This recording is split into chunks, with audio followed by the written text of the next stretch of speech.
Hey there, Latin 3. Here we are with 61 Big B. Caesar's men react to Pompey's tactics. So all those guys ran out into the middle, right?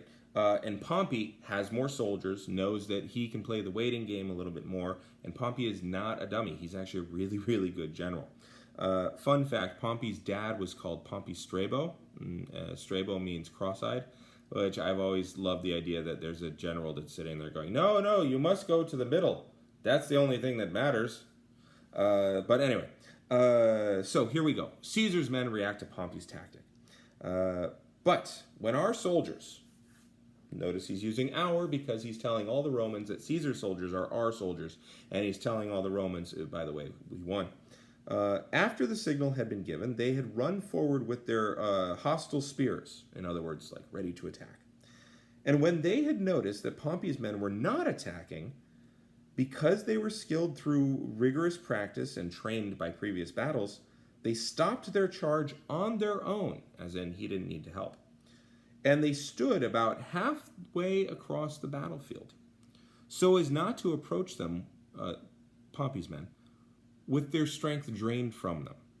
So in other words, they, hang on, they're not charging. Let's get, okay, stretch, you don't want to tighten up. 5 minutes, everybody? Okay. After a brief amount of time had passed, and again, once they renewed their charge, they hurled their javelins. These are javelins, not balls. Pila is plural of pilum, although I think it's hilarious the idea that they blew up a bunch of beach balls and distracted Pompey's men with those. Anyway, they hurled their javelins, and they quickly drew their swords, as they had been told by Caesar to do. And indeed, Pompey's men did not fail to meet this situation. Caesar is giving some love to the people that he fought. Number one, it makes him look better. Number two, some of these people are still alive. And he doesn't want to create, and their families are, and he doesn't want to create any division, so he's honoring them, okay? Where do we go? Oh, yes. For they withstood the hurled weapons and endured the attack of the legionaries, and they kept their ranks. They stayed in order. Having thrown their own javelins, they resorted to their swords. And at the same time, the cavalry from Pompey's left wing, as it had been commanded by him, rushed forward all together as one unit, and the whole mass of archers poured forth their arrows.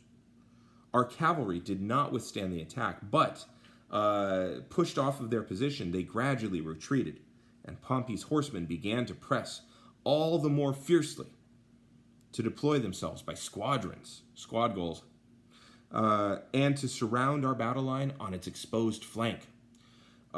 So I will maybe show you a quick picture of flanking, or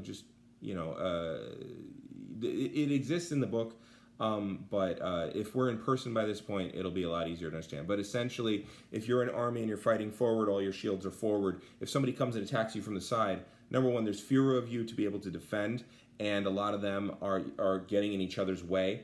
And so you've just got terrible defense there, and they flanked you, okay? And if they flanked you, they can pretty much beat you.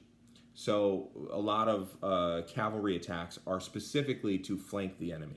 That's why they come out from the left and the right wings, is to flank the enemies, okay? Anyway, that's Big B, and I will see you again for Big C in a little while. So I'm going to hit the button.